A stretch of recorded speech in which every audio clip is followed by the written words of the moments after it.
Muito bom dia a todos, muita esperança, muita graça de Deus e paz no coração de cada um de nós. Janeiro, últimos dias de janeiro, como passou rápido, não? Eu vejo todo mundo feliz, todo mundo pagou IPVA, IPTU, todo mundo satisfeito, mas ainda bem que Deus supre, não é? Apesar das dificuldades que a gente passa em nosso país, Deus cuida de nós. Eu quero só uma saudação especial aqui. Tem um senhor chamado Hélio. Eu não estava aqui quando ele frequentou nossa igreja, mas no início, o Valmir o conheceu lá de 1900 e bolinha e 10. Então, Hélio, você está com a sua família, não é? Muito prazer. Ele já é pastor, passou por aqui, se tornou pastor e veio nos visitar. Prazer recebê-los aqui nessa manhã. Muito bem, meus irmãos. Muito bem. Estamos seguindo aí, dando sequência a essa série. Eu resolvo. Nós temos conversado aqui sobre tomada de decisões, resoluções, nesse começo de ano. Ainda bem que janeiro dá uma desacelerada, não é? Até a cidade fica mais tranquila. Ainda bem, um pouco para a gente respirar com menos intensidade, assim, essa correria. E é um bom momento, né? Nós escolhemos janeiro e fevereiro para firmarmos posições. Talvez, certamente, alguns de vocês já tenham tomado algumas decisões. O que a gente vai fazer é reforçar. Outros ainda não, estão vacilando, ou ainda precisam apertar alguns parafusos. Eu tenho tomado algumas decisões, inclusive em casa também, com a família, de chamar a família para a gente orar mais, para dar um tempo em torno da Bíblia. Às vezes não dá para fazer isso todo dia, né? Com frequência não dá. Mas dá para a gente poder ter uma periodicidade, uma regularidade nesse sentido. Tomar decisões sobre a vida saudável, o pastor Paulo pregou sobre aqui, cuidar da nossa alimentação, nosso corpo é morada do Espírito de Deus, a gente tem que saber o que comer, e é muito difícil até escolher. Valorizar a família. Agora, o que nós gostaríamos mesmo é que cada pregação, cada assunto desse, nós incorporássemos, nós colocássemos em prática, porque senão, sabe o que pode acontecer? É igual você, sabe essas revistas semanais? Revista Época, Revista Veja. Cada semana tem uma capa. Aí a revista anterior já é passado. Aí já vem uma outra capa, uma reportagem nova. Vira passado de novo. E a vida vai seguindo. E nós levamos as pregações também, assim, a gente ouve, passou. Não tem nada a ver, às vezes não tem nada a ver com a nossa vida, mas, na verdade, um culto, a palavra de Deus, as pregações, é para formatar, para formar em nós um estilo de vida, um caráter. Então, são resoluções que nós não as criamos, elas estão na palavra de Deus, a gente está só trazendo em relevância, em relevo. E hoje nós vamos falar sobre esse tema aqui de hoje. Eu resolvo investir no reino. Observe que está com reino de letra maiúscula. Não reino dos homens, porque a gente já investe, mas investir no reino de Deus. E nós vamos abrir em Mateus, capítulo 6. É uma passagem clássica. Palavras do Senhor Jesus, Mateus, é o primeiro livro do Novo Testamento. Fica mais fácil achar assim, não é? Mateus, capítulo 6.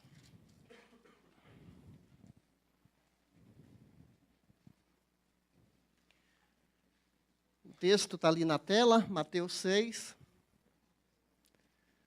19 a 24. Se alguém não tem a Bíblia ou está com dificuldade de achar, peço para você ajudar a pessoa aí do seu lado, se alguém não achou ainda. Mateus 6, 19 a 24. São palavras do próprio Jesus. Eu vou ler na NVI. Não acumulem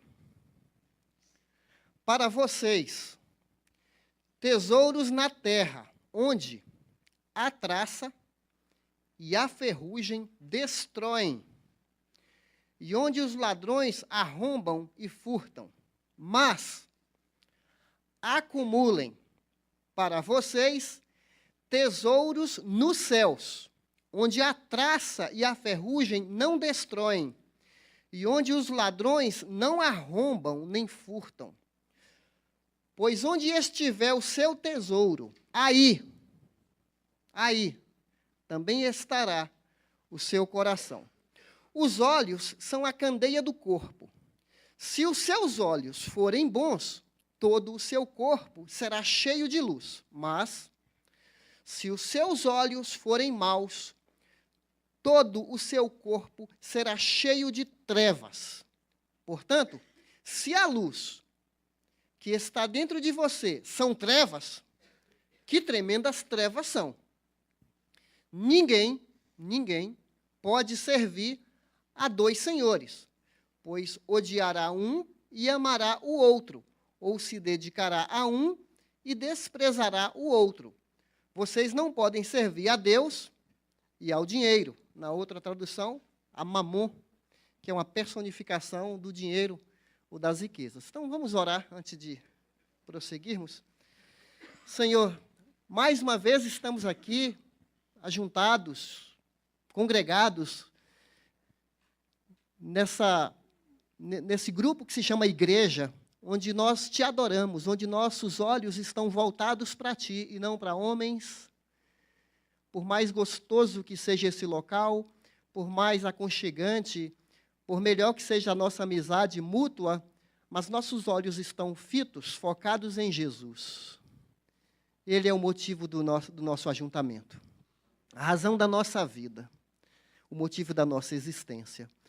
E nós pedimos para que teu Espírito Santo haja, tenha liberdade, que não sejam meramente palavras aqui. Mas aquilo que Paulo falou, eu não trouxe apenas palavras, mas o poder de Deus, através do Espírito Santo de Deus. Que o Senhor seja nosso mestre, nosso ensinador, nosso instrutor, nosso guia, aquele que vai falar o nosso coração agora. Muito obrigado em nome de Jesus. Amém. Amém. Muito bem. Em Mateus, capítulo 6, de 1 até o 18, Jesus está falando da nossa vida particular, daquilo que ninguém sabe, segredos da nossa vida. Do capítulo 6 aqui, do 1 ao 18, fala sobre nossa oração, nosso lugar de oração secreto, o jejum, quando deixamos de comer, focados em algo, jejuando. Fala de contribuição, para que ninguém saiba também que nós estamos contribuindo. Fala sobre essas práticas que só você e Deus é que sabem. Acontece que a partir do versículo 19 agora, ele vai falar da nossa vida pública. Ele vai falar do nosso dia a dia.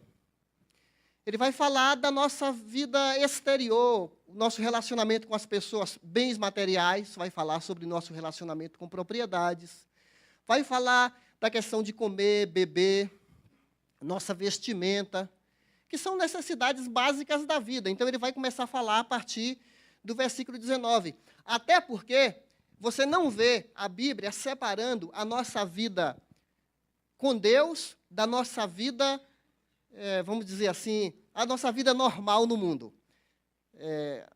As pessoas separam assim, a vida religiosa e a vida secular. Existe uma tendência de separar uma coisa da outra, mas na Bíblia é ligado. O meu estar aqui hoje não é independente, não é desconectado do dia a dia. Eu estou aqui hoje, na igreja, cada um de nós, porque nós já andamos com Deus durante a semana. Então, hoje não é um momento separado dos outros. Se nós vendemos, se nós compramos, se nós investimos financeiramente, em qualquer situação, tem a ver com a vida cristã. Andar com Deus faz parte, nós temos aprendido sobre isso. Quando eu estou jogando futebol, eu estou adorando a Deus também. E aí já conversamos sobre isso. Você conhece o caráter de um cristão é quando ele está jogando bola. Mas ele tem que entender que ali ele está a serviço de Deus também. Muito bem. O desafio aqui que Jesus está chamando a nossa atenção, do 1 ao 18, é para não sermos hipócritas, como muitos eram hipócritas, religiosos, fingiam. E agora ele vai falar do 19 ao 33, para não sermos iguais às pessoas do mundo. Porque tem crente vivendo como pagão. E é isso que Jesus vai desmontar na nossa cabeça, é que se o nosso jeito de viver é igual ao não cristão, nós servimos a um outro Deus e estamos pensando, acreditando, que estamos seguindo ao Deus verdadeiro. Então, ele vai desmontar essa questão desses valores espirituais e os valores materiais. Os valores materiais, nós precisamos deles. Deus nos criou seres físicos, precisamos de alimentação, uma casa para morar, roupas, são necessidades. E no mundo moderno precisamos de um automóvel, ou então os transportes coletivos. Precisamos de situações assim, trabalhar, ganhar o pão de cada dia. Mas o destaque aqui é o que afeta mais a nossa vida. Em ordem de grandeza, o que está mais elevado? A vida material é mais elevada, deveria ser o motivo da nossa maior preocupação, nosso maior sonho, nosso maior investimento, a vida material, ou o que Jesus está propondo aqui é que os valores espirituais estão acima, muito acima, do que os valores materiais. Porque os valores materiais são passageiros, são temporais, e quando você compara com a eternidade, milhões, bilhões e bilhões de anos, o foco de Deus na nossa vida é nos preparar para a eternidade, e não meramente para sermos consumidores de um mundo temporal, que é o que o reino dos homens nos convida. Esse texto aqui faz parte do Sermão do Monte. Já ouviu falar do Sermão do Monte? Aqui, está no meio dele. Começa em Mateus capítulo 5, com as bem-aventuranças, e vai terminar com uma excelente conclusão, no capítulo 7, sobre o tolo e o sábio. O tolo constrói a casa na areia, e o sábio constrói a casa na rocha firme. E ali, você sabe que é simbólico.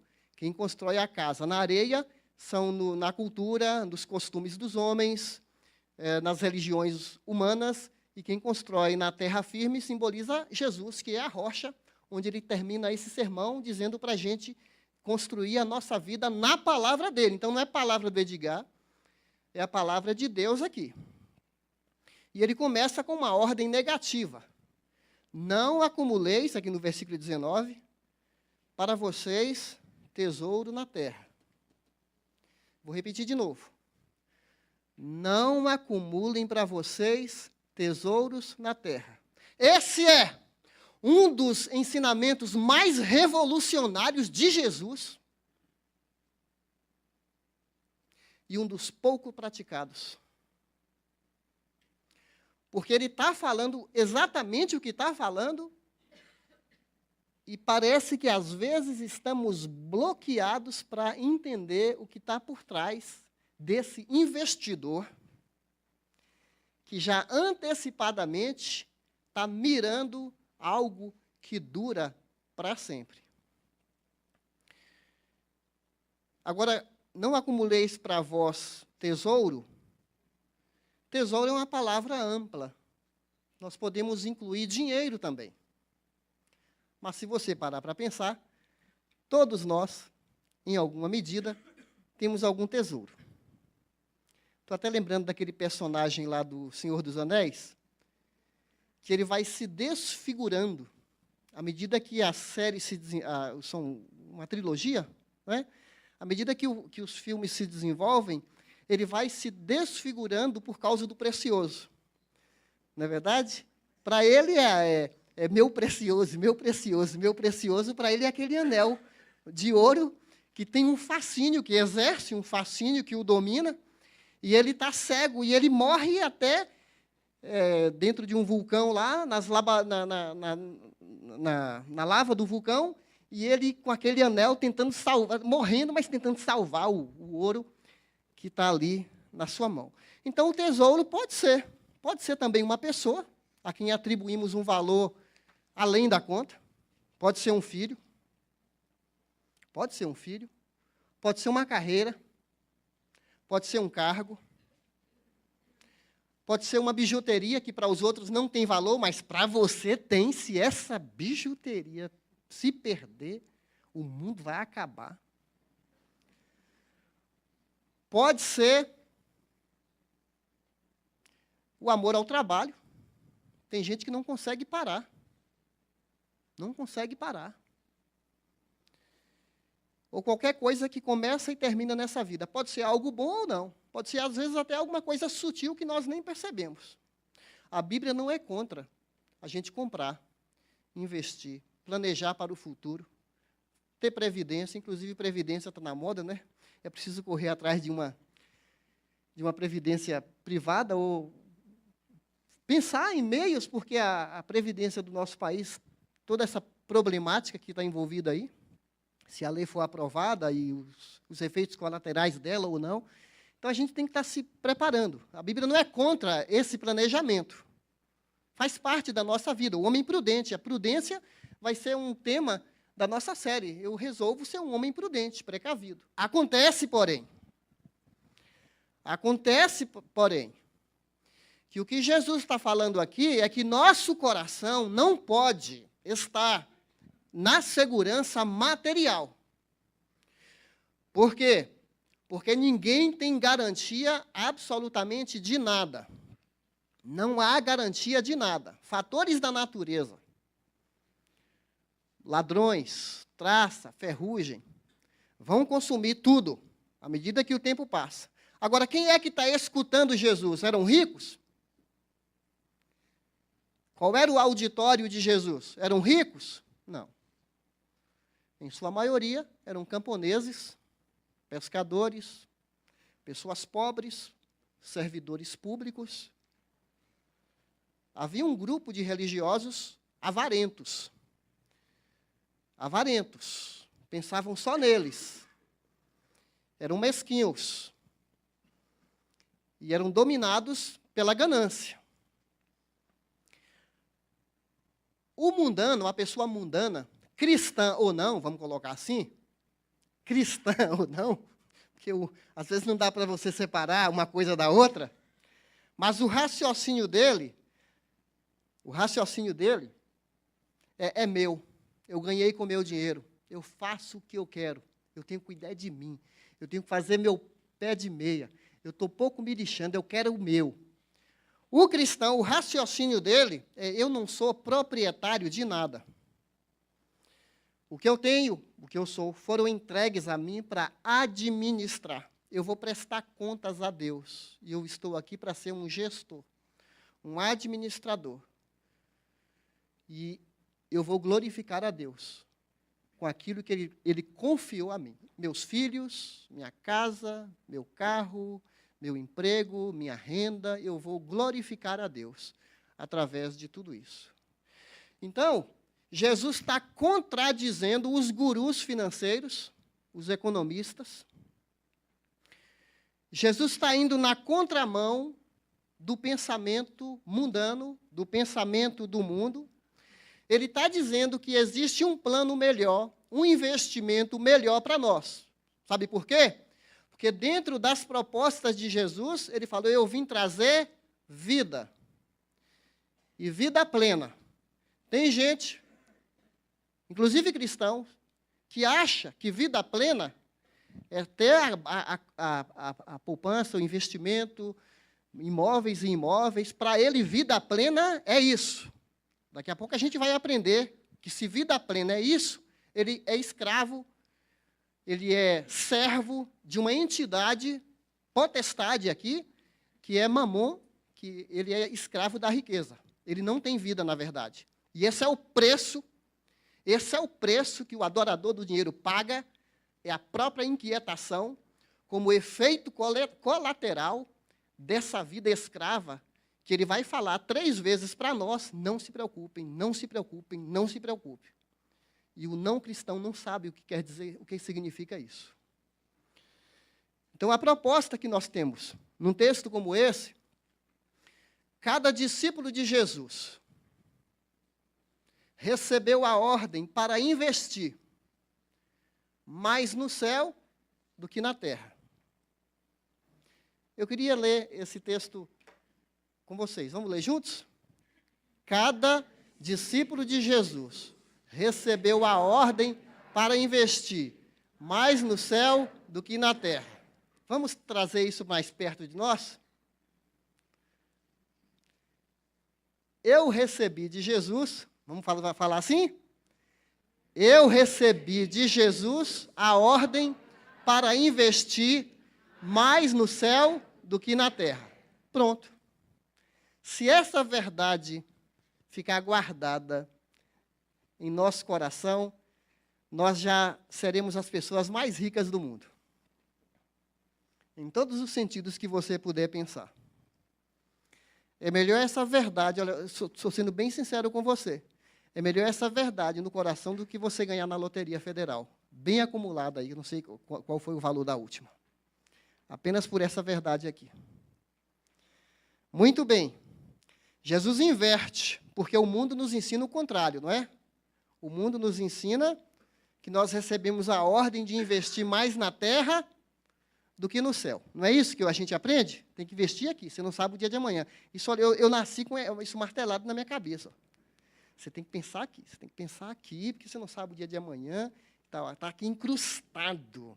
É um prego bem pregado na cabeça da gente. Você tem que pensar no dia de amanhã, porque você não sabe de nada, e tal, e tal, e tal, e tal, e tal, e tal. Aí Jesus vai desmontar isso na nossa cabeça. Muito bem. Quando você vai comprar um bem material, um eletrodoméstico, um micro-ondas, uma geladeira, uma máquina de lavar roupa, você pensa num bem durável. Não é verdade? Ou se você quer comprar uma coisa que daqui a um ano você vai ter que comprar de novo. No tempo da nossa avó,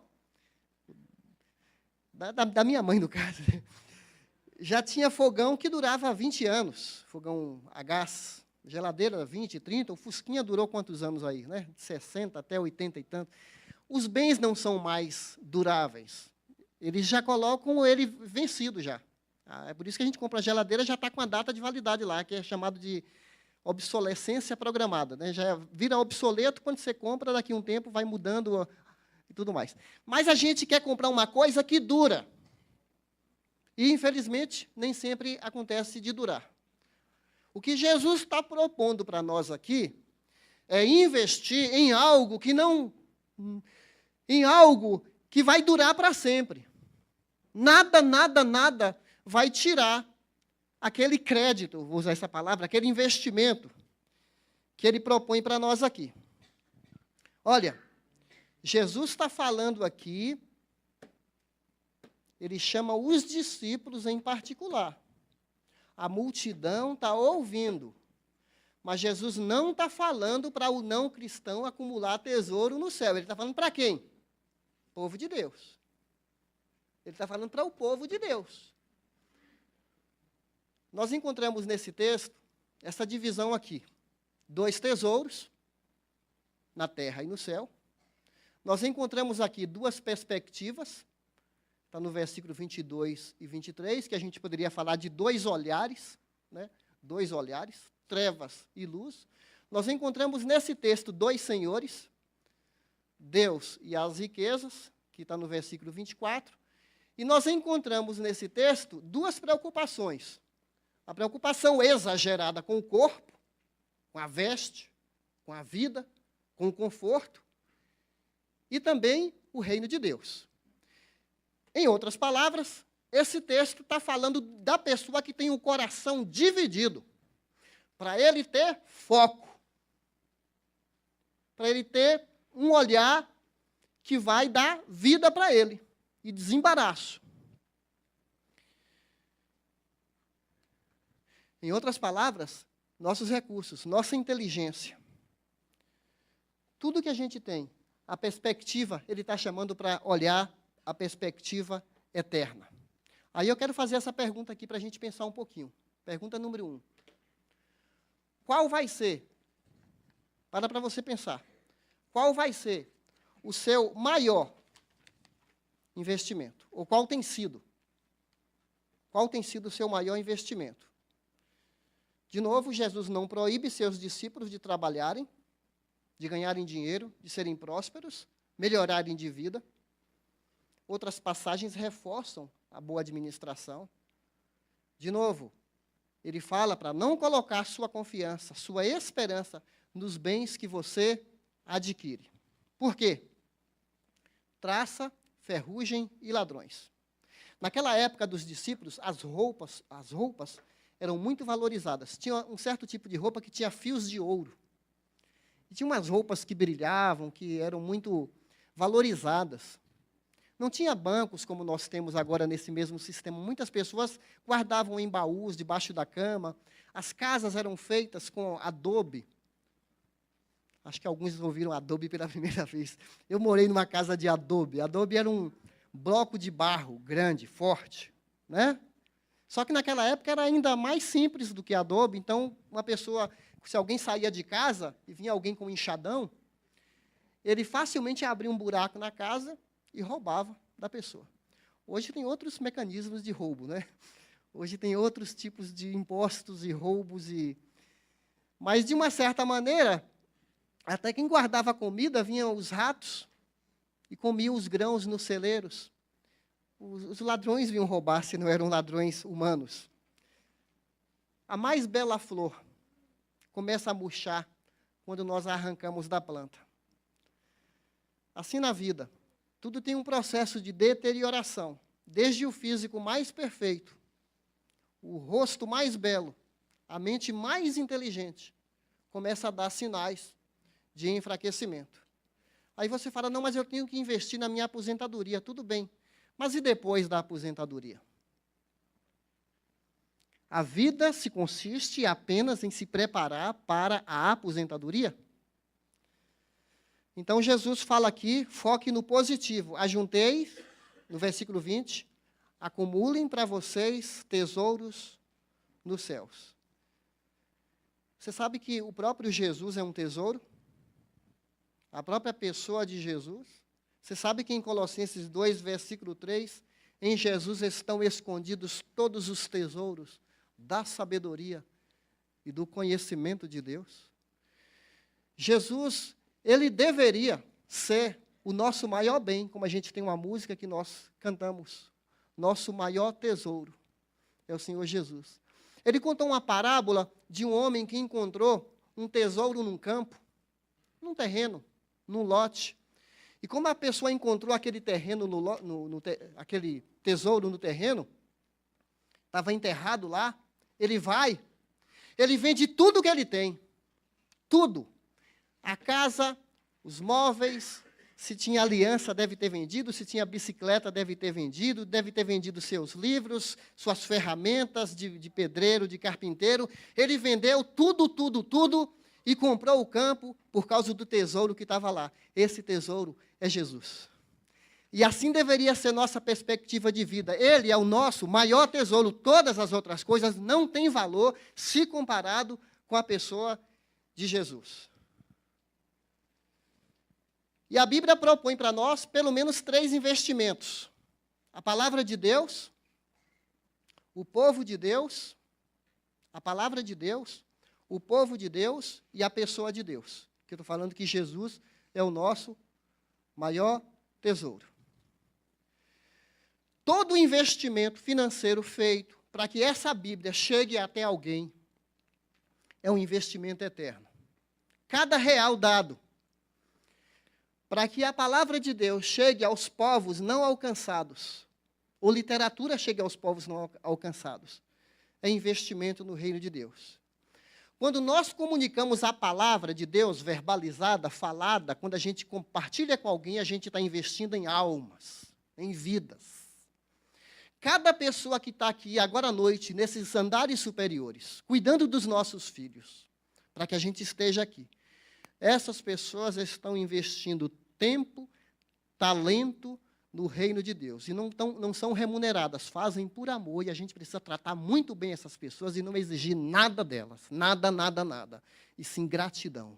Porque elas fazem por amor. estão investindo no reino. Quem está cuidando dos nossos carros, quem nos recebe ali na porta, ele faz questão, eu estou investindo no reino de Deus, minha capacidade, meus dons, meus talentos. Cada casa que se abre para um pequeno grupo, para receber pessoas toda semana, você está investindo no reino de Deus. Você está semeando, a lei da semeadura, você está semeando. E Deus fala que o nosso trabalho não é vão. Ele vai recompensar o copo d'água dado, R$1, R$5, cada quilo de mantimento que você doa para uma instituição de recuperar os drogados, você está doando para a eternidade. Não é investindo em vida que dura para sempre. Cada trabalho que se abre, a gente quer abrir um trabalho no Hospital do Campo Limpo, de visitar doentes, ir lá para levar um conforto, uma palavra de Deus para alguém no leito de dor. Você está investindo no reino de Deus. Quem visita presidiários, eu fui num evento sábado passado, aquilo foi um choque de realidade. Uma banda de rock embaixo do Anhangabaú. Enquanto eles cantavam, eles faziam mímicas, simbolizando Jesus que vem para salvar o drogado. E juntou uma multidão ali de morador de rua, drogado, gente zoado. E alguns nem sabiam o que estava acontecendo. Noias e noias ali, e eu lá naquele meio, vendo aquele movimento todo. E casais de todo tipo que você pensar, e aquele grupo ali fazendo de tudo para comunicar a palavra na linguagem deles. E eu falei, Deus, que privilégio eu estar aqui e ver gente de Deus tocando em vidas que nós não conseguimos a tocar, que é gente que não vai à igreja. E a igreja está lá debaixo do viaduto Anhangabaú, alcançando gente daquele tipo. Cada dízimo que você contribui, cada oferta que você dá, a gente sustenta aqui implantação de igrejas, projetos missionários. Cada real que você fala é para Deus. E eu paro para agradecer aqui, em nome de Jesus, um grupo dessa igreja que sustenta essa obra aqui há 35 anos. Sustenta essa obra aqui, faz um investimento na eternidade. Nós não sabemos seus nomes, mas eles entenderam lá no coração o compromisso de doar na obra de Deus. Eu tenho ensinado meus filhos desde pequenos, e de vez em quando eu pergunto para eles, mesmo quando eu ganhava uma mesadinha ali, bem merrequinha, vocês têm dado dízimo na obra de Deus? E fico feliz quando eles dizem que sim. Você tem ensinado o seu filho a contribuir na obra de Deus? Eu quero ter genros e noras ricos no céu. Não precisa ser rico aqui na terra, não. Mas ricos no céu. A questão é se você dá, né? Como é que você vai ensinar uma coisa para seu filho se você não é real isso? O coração está na terra e não nas realidades eternas. Para você pensar isso. Sabe? Paulo falou assim em Filipenses capítulo 4, ele era missionário, tá? Paulo, enquanto missionário, sabe o que ele falou? Não que eu esteja procurando ofertas. Está em Filipenses 4:12. Não que eu esteja procurando ofertas. Eu procuro o que pode ser creditado na conta de vocês. Em outras palavras, ele está dizendo que há uma conta aberta no céu. E você pode enviar dinheiro antecipado para o céu. Eu entendo dessa maneira. Tem uma conta aberta lá. O que você tem lá? Você pode ter muitas letras do Tesouro Nacional, e eu não estou dizendo que você não deve ter. É bom você investir. Acontece que quando você tem letras do Tesouro Nacional, quando você tem papéis, quando você tem aplicações, você fica lá o tempo todo observando se aumentou os juros, quais as ações, quais empresas estão melhor situadas no mercado. Aí você fica ali acompanhando. A questão é o seu coração também está na obra de Deus. Você se interessa se o missionário está recebendo o sustento dele ou não? Você se interessa em falar assim, eu prometi doar para missões todo mês, e eu estou cumprindo o meu papel? Você tem esse mesmo interesse que a igreja cresça, porque a preocupação que Jesus coloca para nós não é minha família, meu umbigo, minha casa. Ele está falando assim, acumule, seja um investidor do eterno.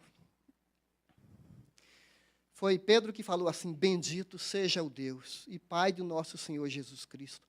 Conforme a sua grande misericórdia, Ele nos regenerou para uma esperança viva, por meio da ressurreição de Jesus Cristo dentre os mortos. Observe agora. Observe agora. Para uma herança que jamais poderá perecer, macular-se ou perder seu valor. Herança guardada nos céus para vocês, que mediante a fé são protegidos pelo poder de Deus. 1 Pedro 1, 3 a 4. Onde está seu coração? O versículo 21 é chave.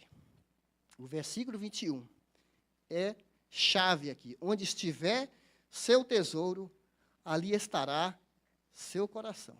Ele já tratou do coração em Mateus capítulo 5, quando fala da cobiça. Lá no coração. Ele tratou do coração. Quando ele fala da raiva. Quando a gente mata uma pessoa, quando já no íntimo nutrimos ódio pela pessoa, já cometemos assassinato, ou já cobiçamos, no caso dos homens, uma mulher, o homem já comete um adultério, quando o seu coração domina e ele o leva à cobiça. Se meu tesouro está na terra, eu vou fazer de tudo para preservar meu tesouro. Nós aprendemos aqui na primeira mensagem que o nosso objetivo deve ser agradar a Deus. Tem a ver com aquele assunto. Agradar a Deus. Se seu coração está nas coisas da terra, você vai ficar ansioso. Você vai reagir. É meu, é meu, é meu. Uma pessoa me deu um recado aqui para falar para vocês. Eu vou ler o recado primeiro, depois eu vou ler quem me falou. Tá certo? Posso falar o recado, então? Ensine ao pessoal da classe média do Horto, seja classe média, alta ou baixa, que não se orgulhem, nem confiem em seu dinheiro, que é incerto. Sua confiança deve estar em Deus, que provê ricamente tudo o que nós necessitamos para nossa satisfação. Diga-lhes que usem seu dinheiro para fazer o bem. Devem ser ricos em boas obras, e generosos aos necessitados, sempre prontos a repartir. Desse modo, acumularão, lembra de acumular? Acumularão tesouros para si, como um alicerce firme para o futuro, a fim de experimentarem a verdadeira vida. Quem é que deu esse recado? Paulo, através de Timóteo. Jesus, né, que é o mentor do Paulo, inspirado pelo Espírito, mas ele mandou Timóteo falar isso para a igreja. Pronto, deu o recado para a igreja. Vamos ser ricos de boas obras? Vamos acumular no céu para o futuro? Como vazia deve ser a vida de uma pessoa que vive só nesse núcleo tão pequenininho que é sua família, sua casa, seus filhinhos, seu BBB, seu Big Brother, que põe no Facebook só eu, minha família, minha casa, o que eu como, o que eu visto, onde eu passeio. Que vida pequena é essa que ostenta ainda? Eu não estou dizendo que você não pode compartilhar seus bons momentos, eu estou dizendo que se o nosso coração é voltado só para nós, se não tem espaço para ninguém mais, para abençoar, para repartir, para compartilhar. Eu e a Sandra conhecemos uma senhora já aposentada, que ela falou assim: eu decidi ter X para viver. O que passa disso, eu fico orando, Deus, quem precisa desse dinheiro? Ela fala, eu só preciso disso, eu não vou carregar nada. Não é como o faraó do Egito, que queria que todos os tesouros do faraó fossem colocados ali na tumba de faraó, porque ele achava que lá no céu ele ia levar tudo que ele adquiriu. E você sabe que foi saqueado, os tesouros todos saqueados, ficou só a carcaça lá das múmias, ficaram as carcaças da múmia. Tem gente que acha que vai levar alguma coisa com ela aqui depois da vida, e muitas vezes a gente ajunta, trabalha, não se diverte, não pausa para sair com a esposa, não tira uns 4, 5 dias para sair para um lugar, celebrar, viajar, curtir o casamento, mas tem que guardar, porque a gente não sabe o dia de amanhã. Não sequer celebra, ó, de vez em quando, um almoço fora, um jantar. Não, porque a gente tem que guardar, porque o futuro a Deus pertence o futuro. Esse Deus aqui. E daqui a pouco o miserável morre, o substituto dele casa com aquela mulher bela e bonita, vai torrar a grana dele. Daqui a pouco vem a nora, ou o genro, que casa, separa com seu filho, pega uma parte também da grana, e vai lá, e você fala, e você morre sem desfrutar da vida. Porque Salomão falou, eu vi homens assim, que trabalham, daqui morre, aí fica uma guerra de herança, uma briga, por causa de tudo aquilo que aquele camarada nem desfrutou, só deixou encrenca para os seus filhos. Onde está teu coração? Augusto Nicodemos, eu ouvi uma palestra dele essa semana. Augusto Nicodemos, bem conhecido lá no nosso meio, ele falou assim, o grande problema, a grande dificuldade da igreja não é o evolucionismo, não é o ateísmo, não é o marxismo, não são as seitas. O grande perigo da igreja é o materialismo, é o consumismo. Cristãos avarentos, mesquinhos, não são generosos, pensam só em si, assim como o mundo lá fora. Porque o mundo já é assim. Ele falou, o mundo já é assim, só pensa em si. Infelizmente, há cristãos dominados pelo dinheiro. E Lutero disse, o Deus de um homem é aquilo que ele mais ama, pois ele o carrega no coração, dorme e acorda com ele, seja o que for, seja riquezas, o ego, os prazeres ou a popularidade. Esse é o pensamento dele.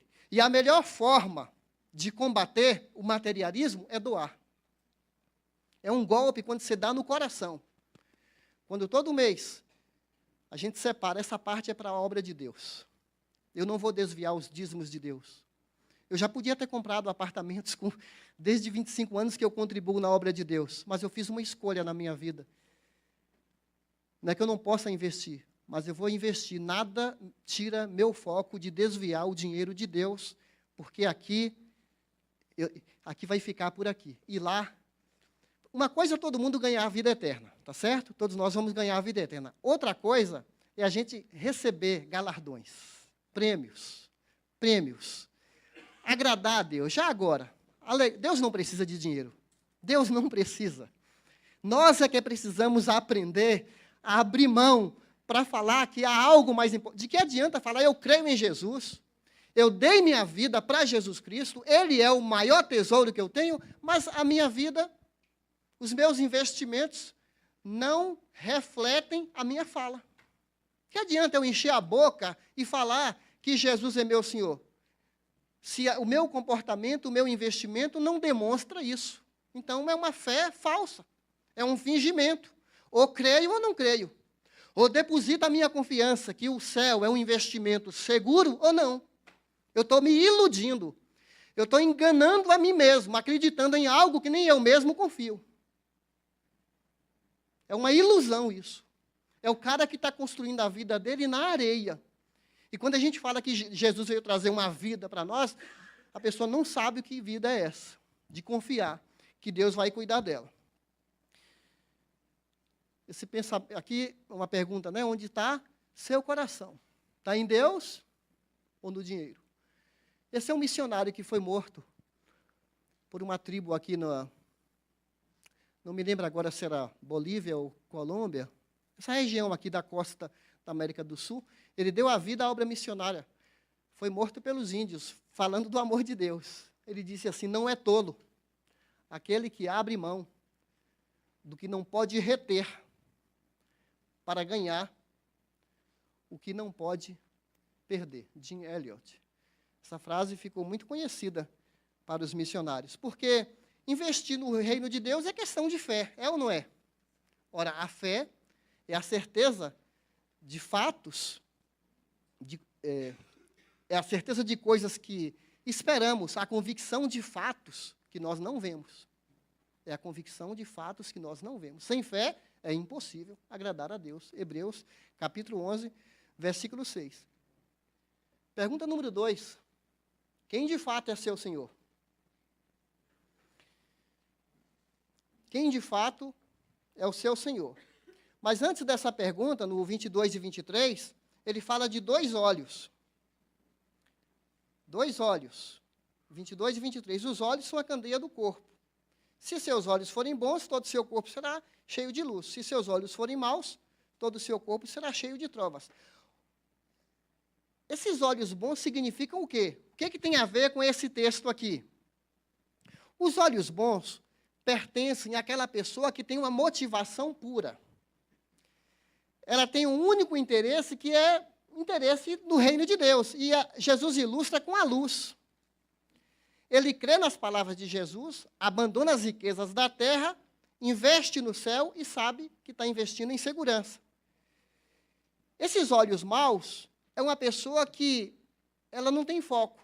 Ela vive nos 2 mundos. Não quer abandonar os tesouros da terra, mas quer os tesouros do céu. Não tem direção clara. Quem foca nas coisas da terra tem uma visão míope, que ele compara a trevas. E se a pessoa, e ele até fala aqui no versículo 22, se seus olhos forem maus, todo o seu corpo será cheio de trevas. Portanto, se a luz, se você, crente, acha que tem luz dentro de você, mas você está nas trevas, que tremendas trevas são. O John Piper fez um comentário desse olho mau. É um olho que não pode ver a beleza da graça, ele não pode ver o brilho da generosidade. Interessante esse comentário, hein? Em outras palavras, se você sabe que Cristo proíbe de confiar nos tesouros da terra para a segurança, e mesmo assim você continua confiando nos tesouros da terra, você está em cegueira espiritual. Por isso Jesus fala que grandes trevas você tem. Então vamos a essa pergunta: quem de fato é seu Senhor? No versículo 24, ele vai falar que ninguém pode servir a 2 senhores. Naquela época era regime de escravidão. Não era como você que é empregado, pode até ter 2 empregos. Aqui é no sentido mesmo, ou você tem um senhor ou tem outro. Você não pode agradar aos 2. Servir a Mamon, ele te domina.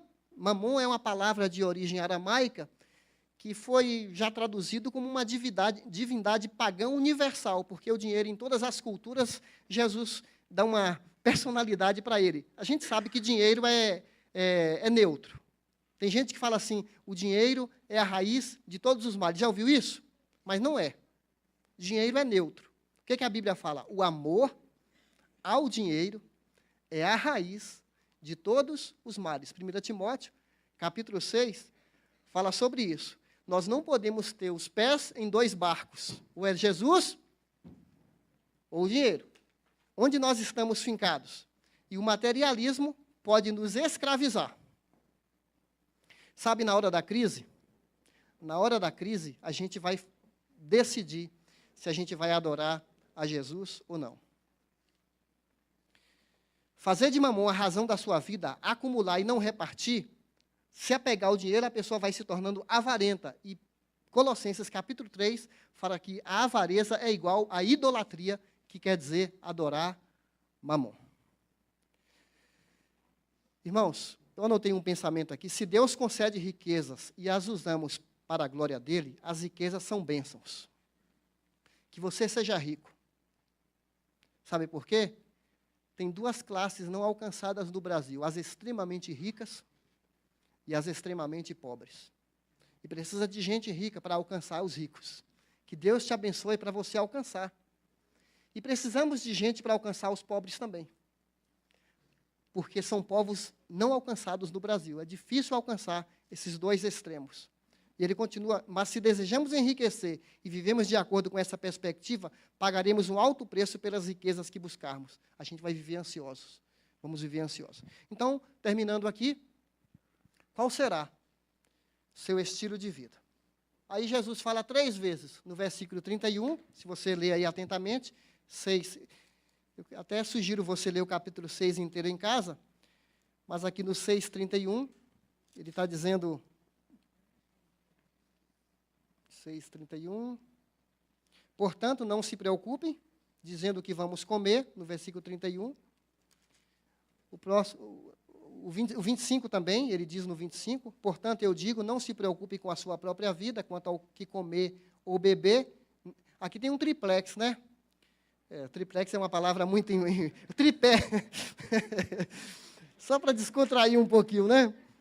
Tem um tripé aqui de preocupação. Comer, vestir e o que mais?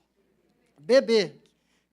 Que tem a ver com conforto, com shopping, com moda, preocupações humanas, que todo mundo está correndo atrás. E o versículo 34, né? 34. Portanto, não se preocupem com o amanhã, pois o amanhã trará suas próprias preocupações, basta a cada dia seu próprio mal. Então, para um estilo de vida leve, desse investidor do céu. Número 1, não fique ansioso. Não fique ansioso. Assim como Deus proíbe acumular na terra, Ele proíbe a ansiedade. A gente precisa dizer ao nosso coração, fique calmo. Descanse em Deus. O Senhor é meu pastor. Ele vai cuidar de mim. Precisamos dizer para a nossa alma isso aqui. Número 2, descanse na providência de Deus. Ele fala aqui no 32, vosso Pai Celestial sabe. Vosso Pai Celestial sabe cada uma das suas necessidades. Não do seu capricho. Não dos seus desejos malucos que Deus não vai patrocinar. Ele falou o quê? Necessidade. Os passarinhos, ele ilustra aqui, e as flores, Deus dá, e são criaturas, nem são filhos. Você não vê pardal com enxaqueca, você não vê sabiá com depressão. Todo dia eles estão lá cantando e se alimentando, e nós ficamos inquietos, estressados, desassossegados, perdemos a saúde por causa de um coração amarrado às coisas da terra. Descanse na providência de Deus. E terceiro, busque o reino primeiro. Busque o reino primeiro. Meu irmão, você sabe qual deveria ser a nossa maior preocupação? Sabe qual deveria ser? Que o reino de Deus avance. Orar pela África. Orar pelo final da guerra na Síria. Orar para que os muçulmanos se convertam, que os budistas se convertam, que os indígenas brasileiros sejam alcançados. Nosso coração deveria estar nas coisas que Deus ama, porque Jesus não morreu só para nós, Ele morreu para o mundo. E às vezes nós vivemos na nossa vidinha miúda e não estamos ligados no que Deus está agindo no mundo. Então, concluindo, quando investimos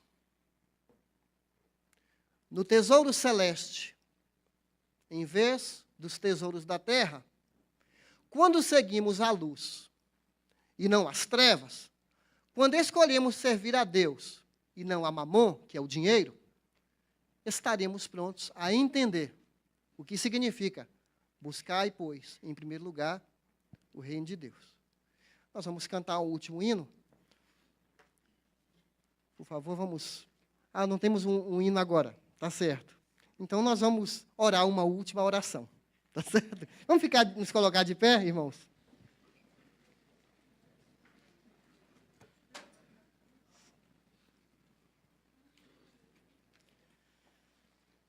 Muito bem. Os nossos investimentos revelam a nossa paixão. Permita-me dizer de novo, os nossos investimentos revelam a nossa paixão, se nas coisas de Deus ou nas coisas dos homens. Onde está seu coração? Deixa que o Espírito de Deus, é preciso a gente ser sondados. Certamente muitos de vocês, se não todos, já falaram, Jesus é o meu Senhor, é o meu tesouro. Mas há momentos na nossa vida que a gente precisa falar, Deus, sonde meu coração. Vê se há dentro de mim uma deslealdade. Vê se há dentro de mim que eu estou amando mais o mundo do que o teu povo. Se eu estou amando mais o mundo do que o mundo espiritual. Peça para o Espírito Santo sondar seu coração, porque se isso está acontecendo, está te fazendo mal. O dinheiro se torna rival de Jesus. E ele não aceita, ele quer exclusividade, ele quer total lealdade. Então vamos orar. Senhor, muito obrigado, Pai, que responsabilidade compartilhar uma palavra Uma palavra desse porte aqui, toda a tua palavra é inspirada, mas é um assunto delicado, são palavras de Jesus. O Senhor é o dono da prata, é o dono do ouro, é o Criador. Infelizmente, para a tristeza nossa, nós ficamos decepcionados quando amamos mais a criatura do que o Criador. Quando amamos mais as coisas do que o Deus que criou as coisas. Então, nós paramos agora para que teu Espírito Santo, o Espírito de Deus que conhece nosso interior, o Espírito de Deus que veio habitar em nosso coração, nos conhece mais do que ninguém, mais do que a esposa, Ele nos conhece, mais do que os filhos. Nós pedimos para que na nossa intimidade, lá no nosso coração, o Espírito Santo traga para nós essa compreensão de ter uma adoração leal a Jesus Cristo, somente a Jesus Cristo. De não dividir o nosso coração com nada nem com ninguém. Senhor, eu oro a Ti para que se tem queridos aqui que estão vivendo uma idolatria, adorando talvez o marido, adorando o seu carro, namorado, ou alguém que tem até um namoro escondido e coloca o seu coração. Se tem alguém envolvido com pornografia, o coração está cheio de cobiça. E ele considera como precioso um pecado oculto. Se tem pessoas aqui que estão vivendo uma vida de mentira, ou de ganância, acumulando e não há espaço para repartir. Não consegue entender que é instrumento para abençoar os outros e não instrumento para pensar só em si. Se há em nosso meio aqui demônios, instigando pessoas aqui para terem uma atitude ruim, de desconfiança no reino de Deus, nós oramos agora em nome de Jesus para o Senhor repreender toda a investida do mal. Se tem queridos aqui que ao longo dos anos não têm contribuído na tua obra, têm sido omisso, negligente, mesquinho, avarento, que o Senhor nos repreenda agora em nome de Jesus. Senhor, nos ajude a não darmos sobras para Deus, a não darmos esmolas para Deus, porque o Senhor não precisa nada. Se o Senhor quisesse a prata e o ouro, o Senhor nem teria nos criado, o Senhor repartiu conosco aquilo que é teu. O Senhor é o dono. Senhor, se tem pessoas aqui que são possuídas pelas coisas, e não as possuem, não as administram, são governadas pelas coisas, até por um filho, dê-nos equilíbrio, discernimento, sabedoria, para não fazer do nosso filho um ídolo, em que a gente satisfaz todos os seus gostos, mais até do que a Ti. Tira isso, arranque, Pai, se tem uma erva daninha plantada em nosso coração, de colocar o nosso tesouro aqui na terra, de ficar tão preocupados, perder sono, ficarmos angustiados por causa de dinheiro, preocupado com o futuro, se a gente vai ficar velho, se a gente vai ficar desamparado, se os filhos vão esquecer de nós. A Tua palavra fala para a gente não ficar preocupado, porque o vosso Pai Celestial sabe, e Ele prometeu, Ele disse que nunca Ele vai nos desamparar. Então, nos ajude a não ficarmos ansiosos, que isso não tire a nossa paz. Nós não somos pagãos, nós não somos não cristãos, a menos que tenha pessoas aqui vivendo como pagão. Então, em nome de Jesus, que o Senhor mostre a safadeza, a sem vergonhice de quem está fingindo uma coisa que não é. Tem misericórdia de nós. Senhor, e se tem alguém aqui que quer conhecer Jesus? Se tem alguém em nosso meio que entendeu que o dinheiro, as coisas dessa vida não salvam, só Jesus salva. Se tem alguém que quer ter um encontro, que quer falar, eu não quero mais servir a nada, nem a ninguém, só a Jesus Cristo. Que seja um dia de salvação. Que seja um dia de festa no céu, quando um pecador se arrepende e volta para Deus. Se tem alguém aqui afastado, desviado da fé, que se enfraqueceu, que seja hoje um dia de renovo, de resolução, de falar, eu resolvo andar com Deus. É o seu caso? Eu quero orar por você. Se você se identifica com uma dessas questões que eu coloquei, só levanta a sua mão. Eu quero voltar para Deus, eu quero renunciar às situações que têm governado a minha vida. Levanta a sua mão, eu quero orar por você. É um gesto para Deus, não é para mim, mas é um interesse do seu coração. Eu quero, tem coisas para acertar na minha vida, eu tenho colocado o meu foco na terra, eu quero acertar minha vida com Deus. Ore aí no seu coração, pede perdão. Pede perdão. Talvez você tenha frequentado a igreja há anos e você não contribui. Você não oferta missões. Você fica até envergonhado quando a gente fala nesse assunto. Mas sempre é hora de recomeçar. Pede perdão para Deus. Assuma um propósito hoje de falar, eu vou contribuir. Eu vou investir financeiramente no céu. Eu vou voltar a dar os meus dízimos e as ofertas. Aliás, as ofertas e os dízimos de Deus que não são meus. Faça esse propósito agora. Marque hoje como um dia importante na sua vida. Vamos ficar firmes nesse propósito. Senhor, abençoe essas decisões. Abençoe esses propósitos. Incline nosso coração para te obedecer, porque a gente encontra vida, satisfação, paz, alegria e todas as coisas boas do reino. Que a graça do nosso Deus e Pai, o amor de Jesus e o conforto do Espírito continue conosco para o teu reino avançar, avançar, avançar mais e mais. Em nome de Jesus. Amém.